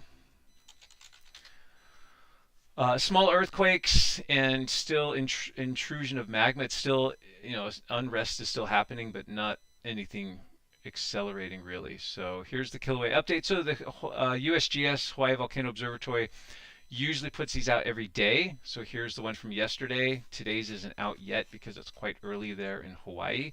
So no eruption taking place.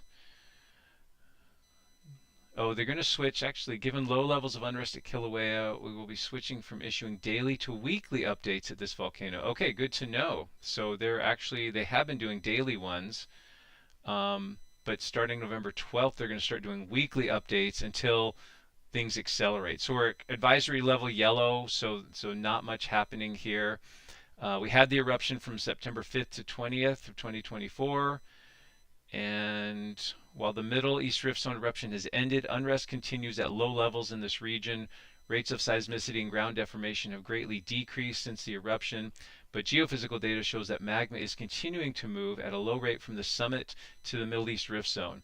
Future intrusions and eruptions could occur. So it's we're kind of like at a slow period at Kilauea. So nothing much has happened, but there's still enough subsurface movement and activity that we need to keep an eye on it and expect something to take place moving forward. Thank you, Chip, for your question. Amanda Jo wants me to explain the land moving like an ocean wave to everyone again. Yeah, so Amanda Jo's experience with the earthquakes in Grindavik, she mentioned that last big one when they were standing outside the grocery store, they actually could see um, the ground rolling like an ocean wave. And that the reason they could see that is, remember that earthquakes produce several sets of seismic waves that emanate out from the source where the earthquake takes place. So the earthquake itself is where we have friction that's building up, and then the rocks break. They reach their brittle failure point and they shift and move. They might be moving up and down, they might be moving side to side. There's a myriad of ways in which they can actually move. But when that seismic energy gets released, there's actually three sets of waves that move out from any given earthquake source. So the first one is called a P wave, or a primary wave, and it's sort of like a compressional wave, like imagine a spring, like you pull it, you know, you expand it and contract it. Those types of waves are, though, very small in terms of their amplitude. They're usually not felt by people, and they move very fast. And so the instruments pick them up, but they don't cause damage. They're often not felt by people, so they're fairly innocuous, I suppose. The second waves that arrive from an earthquake source is called a secondary wave, or an S wave, and those have more up and down motion. Imagine like taking a rope and you kind of whip the end of the rope and create like a standing wave that travels the length of the rope. So that's the second type of wave. Oftentimes people feel as an earthquake begins a vertical jolt or an up and down motion. It felt like, you know, they dropped a few inches or a foot, or they moved up. And so those sometimes are S waves that people feel. They're larger amplitudes, so they're more powerful than a P wave, but they're slower. And then the final set of waves that arrive are called surface waves, and these are the most destructive. These are the most intense, highest amplitude, and they will either have they could have side to side motion, and then they can also have this rolling motion. And so that's most likely what Amanda Jo and her friends felt outside that grocery store, were the surface waves, the rolling surface waves, coming out of that earthquake. And people in either large earthquakes, or in this case, maybe not a large earthquake, but a moderate sized earthquake that's very shallow and close to the surface, people have reported actually seeing the ground undulate and actually ripple like an ocean wave. And so that's what's likely was reported, what she felt and saw there in Grindavik, which is pretty incredible. Hopefully that's helpful there. From Electric Dog, the distant southern quakes seem to migrate. Oh, I already answered that one. Okay. Rob Diesel, do you think solar storms could possibly cause earthquakes? There's not a good correlation with that. And so earthquakes are rocks that are under stress, that have stress built up in them, that then that stress gets relieved and it generates earthquakes. I don't know how you would put solar activity and, you know, waves of energy coming out of the sun going into the earth, how those manifest themselves as seismic energy. So I don't think there's any connection there. Shauna G, is there technology to look into the caverns under the town like under Amanda Jo's house? Yeah, they can do different things. They can set up geophones, so you can set up a basically kind of a small, simple seismic network and get some imaging. Sometimes what they'll do is they'll set up these little sensors. Then they have a thumper truck. We actually got to see this in use in Hawaii 2 years ago when I was there with students.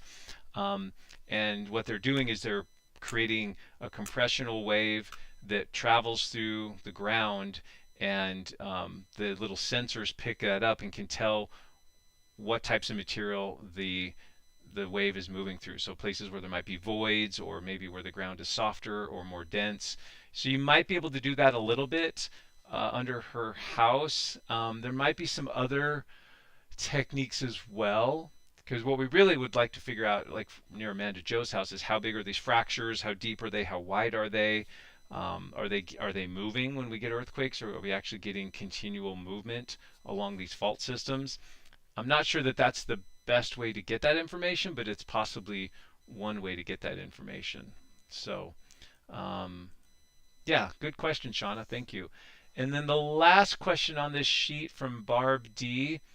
How tall are the spatter cones from the past eruption? It's hard to get perspective from videos and streams. I'll let some folks chime in here, because I know a lot of folks have watched Isaac's videos, and there have been some good estimates of the size of the spatter cones.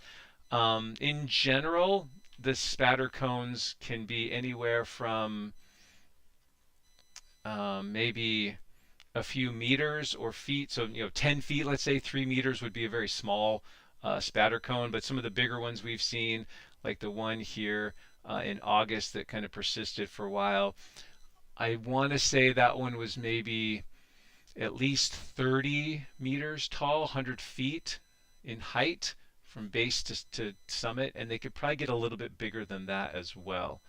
And so there might be some better estimates that come through on the chat, but those are some good ballpark numbers that we can operate with. So, yeah, so the spatter cones, yeah, they are hard to tell how large they are just based on the videos, because you need something for scale, right? So when you get a person standing there, which ideally we don't want someone standing there, but when you have something to compare it to, but when it's just this black landscape of lava and there's this cone there, that makes it really tricky to tell what's going on. Okay, a couple more questions came in. Let's see. Annie Hamilton Gibney, when they fill in the cracks in the roads, what's to stop all that stuff just falling down to the cracks next time there's a tremor? Right. And so, yeah, it's going to be probably an ongoing issue because we have these fractures that have opened up around town in the roads.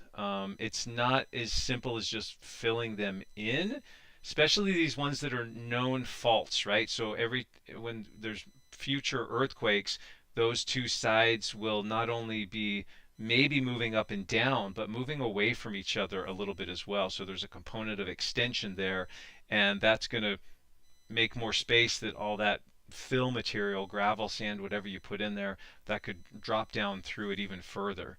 And so there's definitely some engineering difficulties on filling those in. And remember that the rock is close to the surface, so it's not like we have a lot of sand and gravel in the ground. These are fractures that are through solid rock, mostly this basalt, these old lava flows. And so we can get these things widening over time, especially in this area here where we have this dike that propagated up and we have some extension from the plate boundary. Yeah, so it's difficult, Annie. Good question.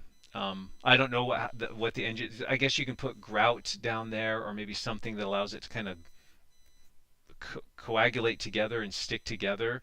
There's probably some engineering solutions, but it's not foolproof, and there's still some uh, some concerns there in terms of how effective filling those cracks in is. From Keith Rodman, in regards to pressure limiting eruptions, could the pressure from the current eruptions be causing the migration north of the most recent eruption?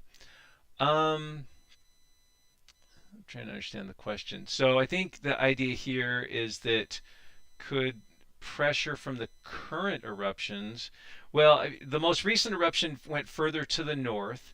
That could be due to you have a fully pressurized system, and this was sort of the weakest spot, right? Lengthening the fissure system, lengthening the dike a little bit, maybe to the northeast, potentially. Um, and definitely each eruption changes the system for the next eruption. You're creating, in some cases, more space, more capacity. I think that's why we're seeing higher uplift with each subsequent eruption. We're also heating up the rock. As more magma moves into the system, more rock gets heated. Heating causes expansion. That creates more capacity. We might be, in these magma sills that are in the subsurface.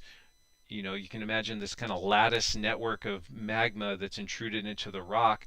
But as we keep injecting more magma and we keep that whole system hot, more or less over time, you might be melting some of those little separators between these sills. That creates more capacity as well. Yeah, and so I think the concern with this next eruption would be, if we don't see a lot of earthquake activity leading up to the eruption, then it's most likely to be erupting somewhere along this trend, right? Somewhere between where we saw these, the March and May eruptions and the August eruptions, somewhere in here. But if we start seeing a lot of earthquakes beyond this point, out into this area, that would be a pretty clear sign that the magma is intruding, pushing through a small existing fracture, but widening it as it goes, and that's what's breaking the rock, and that would lengthen the whole system a little bit that way. So something to consider there. Um, let's see. Uh, let's see. Shauna asks, are surface waves a bit like dropping a stone in water? No, I think dropping a stone in water, that would be more like the S waves. That's a standing wave that's traveling the length of it here. Let me see if I can find you a real good. I know exactly where I can show you what these surface waves look like. Let me find you a little animation here to show. Here we go. This is what they look like. So this is the movement of a surface wave, one type of surface waves, these are called Rayleigh waves, through, um, this is the rolling motion here. So this is the way those waves move. So not so much like a stone in water. To me, the stone in water thing would look a little bit more like, let's see if I can find the other one here.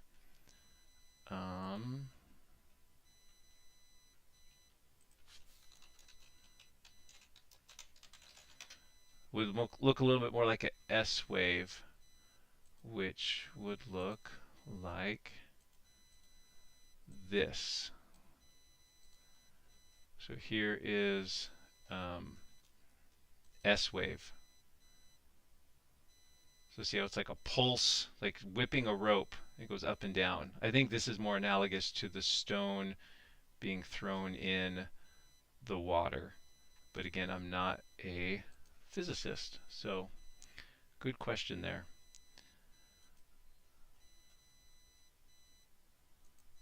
Okay, Barb D, how? Oh wait, that's the same one I did. I'm on the wrong page.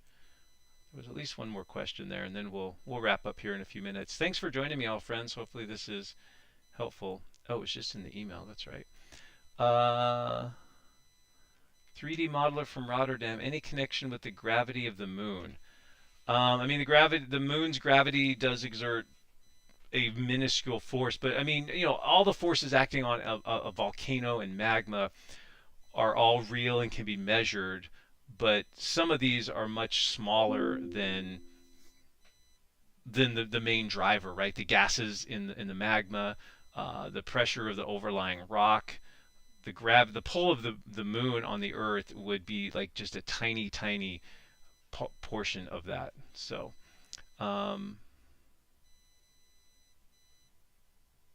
okay. So, and then one more question, a couple more questions just came in, and then we'll wrap up if that sounds good, friends. Vivid Magic, would a wave feel different if you were on the fault instead of in the graben? No, like how the earthquake feels relative to where you are is going to be a factor of how deep the earthquake is. If it's very deep versus somewhat shallow. And then also one factor that will dictate how different it feels would be um, what kind of material you're on, like what kind of rock or subsurface material is at your location. Is it granite? Is it basalt? Is it sand and gravel? Is there a high water table? Those will all affect the overall shaking and sort of the human experience of feeling the earthquake. Also, if you're in a home, if you're in a building, the type of building, the construction materials, those can play a role as well. How tall the building is. Yeah, but if you were on the fault or in the graben, no, I guess the only thing is if you're standing right over the fault and the fault has vertical motion, then and it's a big enough earthquake, like you might you might be standing on top of that fault scarp as it develops. So interesting question. Um, so ZK873, are the volcanic systems on the peninsula and the ocean connected to the ones on land? Could they also erupt in time? And then someone responded to that and said they do erupt all the time. They produce pillow lava. Fingers crossed Shawn will show the Mid-Atlantic grid and describe it properly when he gets to your question. Okay. Yeah, so yes. So let's see. Let's get rid of some stuff here, friends. Get rid of that. Let's get rid of the roads. Make this all much more simple. And get rid of those. Okay, so the plate boundary runs through the Atlantic Ocean. Okay, the mid-Atlantic ridge zigzags in places. It's offset by these transform faults, but it's mostly a divergent boundary. So the two plates are separating and moving away from each other. And here is that ridge coming up. And so all divergent plate boundaries will be volcanically active. These volcanoes you don't hear about or see because they're underneath, 10,000 feet, 3,000 meters of water. And so these eruptions happen at the sea floor.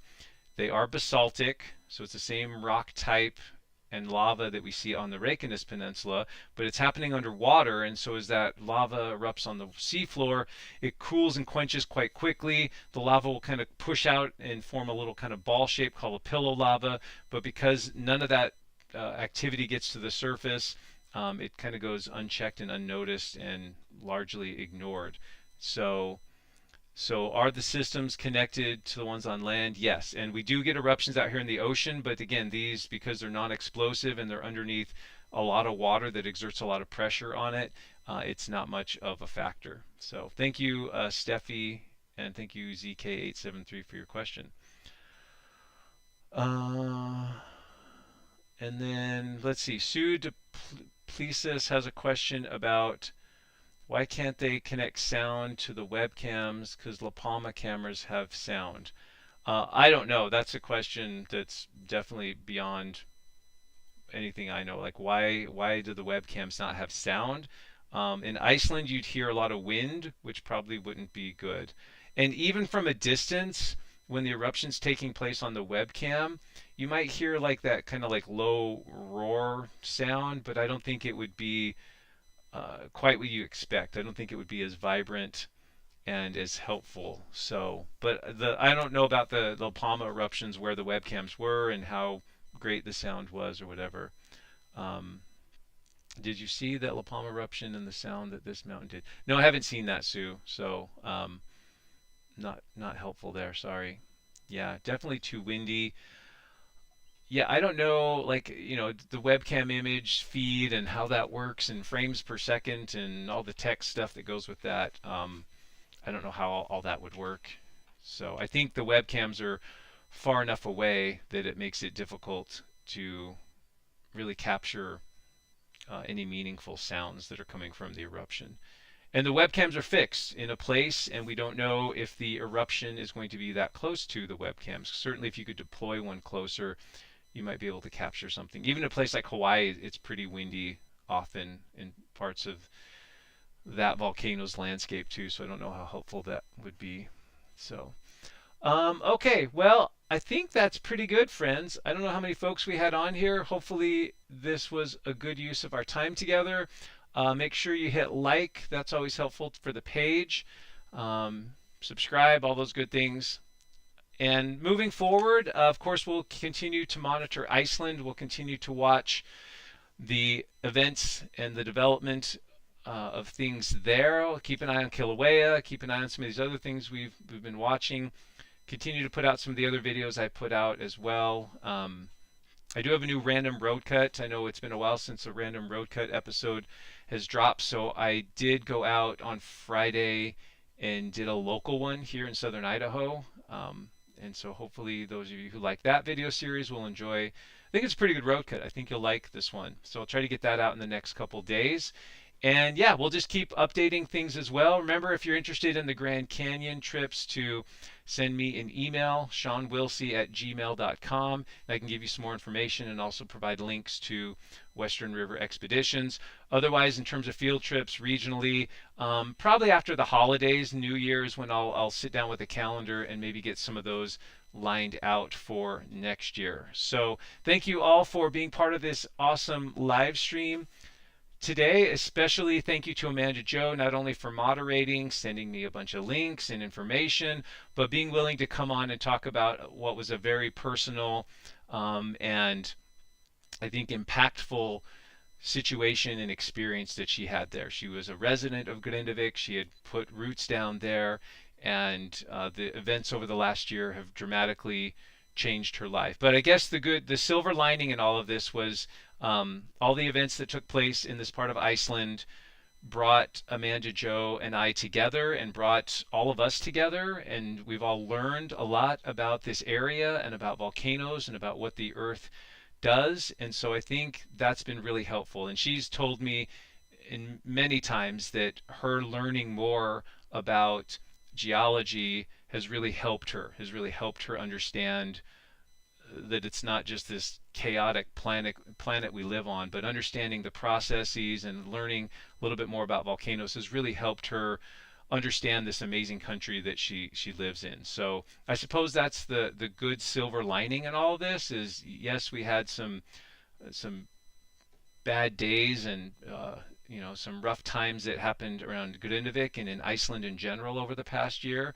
But we've learned a lot from those experiences collectively, and it's brought us together. It's built up this community of people interested in geology and interested in learning, and I'm just happy to be a part of that and to help you all learn and for me to learn from you and us just learn and experience things together. So thank you so much. Thank you to Susan and Amanda Jo for their great work on the moderating thing today. They really make this thing go. Thank you all for joining us and being part of our community. We wish you well. Have a great November 10th. We'll keep tuning to Iceland and other places as the interests and the geology kind of dictates. And have a great one. Yeah. Take care, friends. We'll see you next time. Goodbye.